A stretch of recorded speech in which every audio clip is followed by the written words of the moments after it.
बिस्मिल्लाहिर्रहमानिर्रहीम।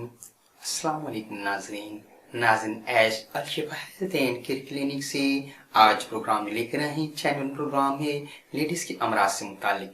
आज का प्रोग्राम है मैनोरेजिया यानी मेंसेस का खून बहुत ज़्यादा खुलकर आए, जिसकी वजह से मसूरात को नहायत ही कमज़ोरी हो जाती है। आइए इस प्रोग्राम में हम जानेंगे। अपने टेंशन को बरकरार रखिएगा। हम चलते हैं प्रोग्राम की तरफ। नाज़रीन, मैं हूँ डॉक्टर जे सिद्दीकी। आप देख रहे हैं Al-Shifa health and care clinic. Al-Shifa health and care clinic से आज प्रोग्राम कर रहे हैं वो मैनोरेजिया से मुतालिक है। मैनोरेजिया क्या है कि मेंसेस का फ्लो नहायत ही हैवी हो, यानी कि बहुत ज़्यादा खून मेंसेस का आए, जिसका तवातुर यहाँ तक बढ़ जाए कि मेंसेस जो नॉर्मल तौर पर 3 दिन से 5 दिन और पुरखून औरतों के अंदर 7 दिन होते हैं, लेकिन इसका दौरानिया अगर 7 दिन से भी ऊपर चला जाए तो ये मैनोरेजिया की कैफियत होती है, जिसे खून का बहुत ज़्यादा ब्लीडिंग यानी कि मेंसेस की जो ब्लीडिंग है बहुत ज़्यादा हो, तो इसे मैनोरेजिया मेडिकल टर्म में कहा जाता है।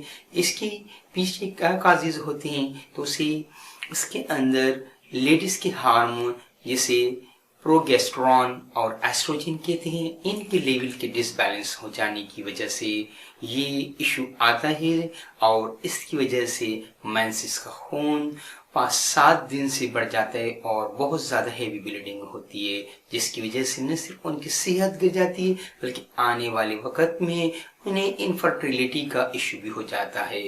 ये इसके अलावा भी जो काजेज हैं उनके अंदर विजाइनल इन्फेक्शन यानी कि शर्मगाह के अंदर कोई इन्फेक्शन हो जाए, कोई ऐसी किस्म की खराबी पैदा हो जाए, कोई जर्म्स हो या उसके अंदर कोई स्क्रैचिंग वगैरह हो जाए, कोई ऐसी बर्थ कंट्रोल मेडिसिन इस्तेमाल करने की वजह से, शौहर का एहतियात न करने की वजह से भी विजाइनल इन्फेक्शन हो सकता है। बाज़-औक़ात सर्विक्स यूट्रस सर्विक्स यानी रहम का मुंह भी इन्फेक्शन की वजह से अफेक्टेड हो जाता है, जिसकी वजह से भी हैवी ब्लीडिंग होती है। और कुछ औरतों के अंदर फाइब्रॉइड यानी यूट्रस के अंदर यानी रहम के अंदर रसोली हो जाने की वजह से भी इशू देखने में आया है। इसके अलावा जवान होते वक्त लड़कियों में अगर थायराइड्स का इशू आया हो या मंस यानी गलसुई वगैरह का इशू आया हो तो उन्हें भी ये तकलीफ हो सकती है। हाइपोथायराइडिज्म की वजह से ये इशू उन्हें आ सकता है। तो ये तमाम तर काजेस के पीछे उनके एहतियात न करना, मेंसेस के दौरान में नहा लेना, मेंसेस के दौरान में भीग जाना, ठंडी अशिया का इस्तेमाल करना, ये उनके मेंसेस को डिसबैलेंस कर देता है। उसके तवातुर को उस पर जो एक बाकायदगी से आना चाहिए उसमें इरेगुलरिटी आ जाती है। ये तमाम तर चीज़ें ऑलरेडी हम प्यूबर्टी साइकिल के अंदर और मैंस्ट्रुअल सिंड्रोम के अंदर डिस्कस कर चुके हैं।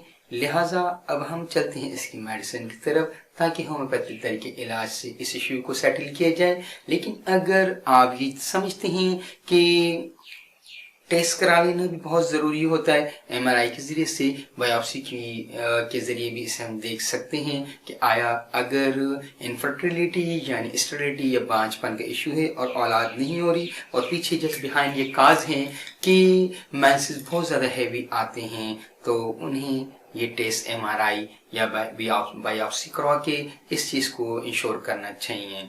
अगर पिट्यूटरी ग्लैंड की ट्यूमर्स वगैरह की वजह से ये इशू हो तो ये भी देखने में आया है कि न सिर्फ हार्मोन्स इम्बैलेंस हो जाते हैं या डिसबैलेंस हो जाते हैं और इसी वजह से भी ये काज आ सकता है। तो आइए हम मेडिसिन के वाले प्रोग्राम को उसके साथ अटैच करते चलते हैं। तो है इसका कसरत के साथ आना, यानी माहवारी का खून बहुत ज़्यादा कसरत के साथ आए और हमरा उसमें दर्द भी हो और कमर से रानों की तरफ दर्द जा रहा हो, नीचे की तरफ दबाव भी हो और जैसे जैसे है इसका फ्लो बढ़ता जाए दर्द में भी उसी तरीके से शिद्दत बढ़ती चली जाए और पूरे मेंसेस के पीरियड के दौरान में दर्द के साथ फ्लो हो और इसी कैफियत के नीचे की तरफ दबाव भी हो, साथ कमर से रानों की तरफ दर्द जा रहा हो, तो ये कैफियत मेंसेस کہ اس صورت کے اندر کہ آپ کے مینسز ریگولر تو ہیں لیکن کیا ہے کہ اس میں حیض کچھ خون جو اس کا حیض کا جو خون آ رہا ہے وہ بہت زیادہ آ رہا ہے، بہت زیادہ مقدار میں آ رہا ہے، جس کے بعد آپ کو پھر ویکنیس اور کمزوری بھی ہو رہی ہے.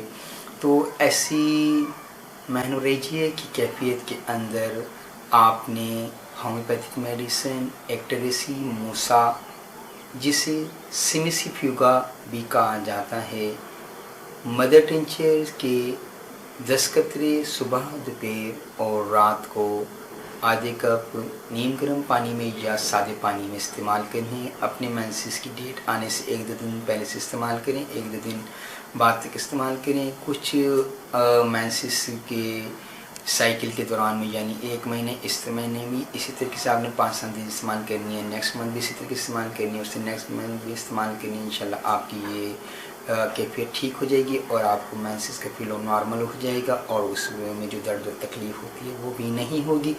وہاں میڈیسنس کو نوٹ کریں، یہ میڈیسن استعمال کی جائیں گی. میری ہدایت کے بعد آپ نے کمنٹس کر کے رائے ضرور لے لیں، اور اگر کچھ آپ سے سوالات کرنا درکار ہوئے تو ڈیورنگ دی کمنٹ سیکشن یہ سوالات کیے جاتے ہیں اور آپ کو معاونت دی جاتی ہے. اور ان میڈیسن کے استعمال کرنے سے آپ کے مینسز ریگولر ہو جائیں گے اور ہیوی بلیڈنگ کا جو ایشو ہے، بہت زیادہ مینسز یا حیض کا کھل کے آنے کا ایشو انشاءاللہ ٹھیک ہو جائے گا. پروگرام کو معاون پائیں تو ضرور لائک اور شیئر کیجیے گا. کمنٹ سیکشن کے اندر اپنے سوالات بھی کیجیے، اور مجھے اگر آپ سمجھتے ہیں کہ کوشچن آپ کے ذہن میں ہے تو وہ ضرور دیجیے گا. پروگرام کو لائک اور شیئر کیجیے گا تاکہ میری محنت وصول ہو جائے. میرا صرف اور صرف پروگرام بنانے کا مقصد فلاحی کام ہے، نہ صرف سے کسی قسم کی میری کوئی ارننگ مقصود ہے، بلکہ عطائی ڈاکٹروں اور جاسوس حکیموں کی چنگل سے بچانے کے لیے ساری کوشش کی جاتی ہے. اگر آپ سمجھتے ہیں کہ چیریٹی پروگرام ہے تو ضرور اسے شیئر کیجیے گا. اجازت دیجیے ڈاکٹر جے صدیقی کو. السلام علیکم.